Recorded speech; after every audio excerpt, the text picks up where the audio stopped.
But we begin this morning with housing. As Kentucky positions itself as an attractive place for companies and families to plant roots, there's one piece of the puzzle that's in high demand. A new report by the Kentucky Chamber of Commerce says the state is more than 200,000 housing units short of meeting demand, and that will only continue to grow as Kentucky brings more jobs into the state. For example, in the report, 66% of local leaders say they believe a lack of housing is holding back opportunities for economic development and their community. And if a big opportunity did come, that concern is even higher.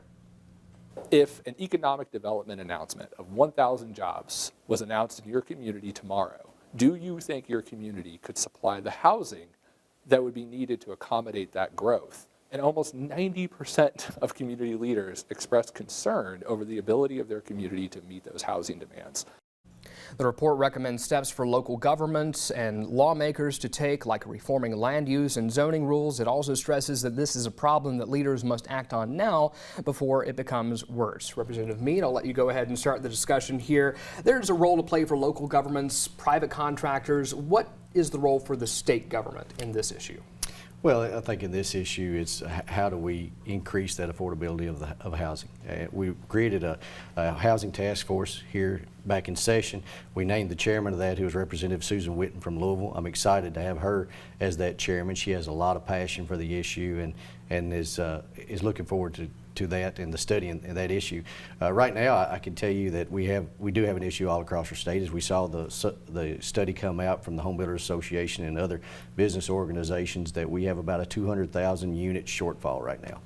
And that's all across our state. And as a realtor and an auctioneer, I'm in that business, so I see that firsthand. And it's actually a lack of inventory that we face right now. There's still a strong market. If you have a buyer that comes to you and you've got a really good property to sell, it sells very quickly.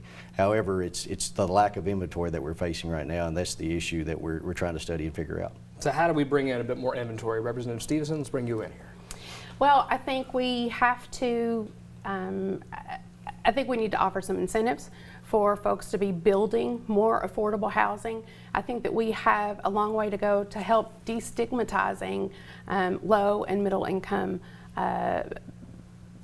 renters, property owners. We're just making things harder and harder for them. We have so many families that locked in a mortgage at a rate that was very, very low, and now they cannot afford to sell now that rates are higher. But thankfully, there was some good news this week that inflation is slowing at a greater rate than expected, and so fingers crossed, maybe this fall we'll see the Federal Reserve drop those interest rates, and I think that could go a long way in helping a lot of those families out. Is it going to take the addition of inflation, in addition in the supply of housing, as well as other factors? It seems like there's going to be a multi-layered issue here. Yes, I think that it is, and I'm so happy that we have the task force that's going to look into it this year. But we're facing a lot of issues here in Lexington in particular. We have seen an explosion in our population growth, but also with the proliferation of short-term rentals.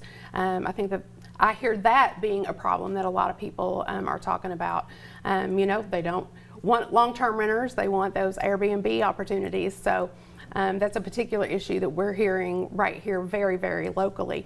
So I think it's going to take state government and local governments coming together to find a few ways to address the problem. There's not one magic bullet. Well, I want to note something, because I know that we're dealing with inflation in a national sense. Kentucky, though, there was a report just last month showing that at least in Lexington, our rents jumped 2.5%. It was the second highest in the nation. What is it about what's happening in Kentucky or perhaps Lexington that to you would indicate that we're climbing a little bit more expensive than some other municipalities? Well, I think that rent and housing is directly related with the cost of building and the cost of the inventory and the properties on the market, and there's a lot of factors that are involved in that. As you mentioned, the inflation. A few years ago, we had an influx of money that came into the economy that created inflation.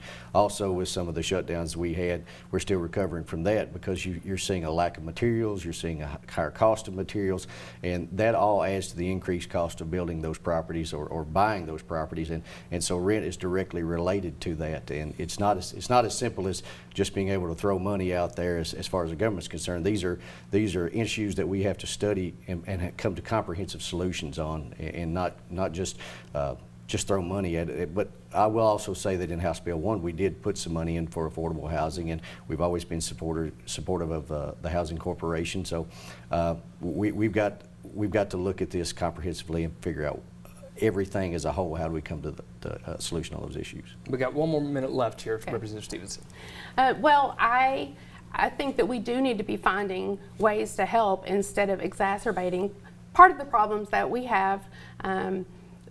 You know, I think effectively criminalizing homelessness happened this past session.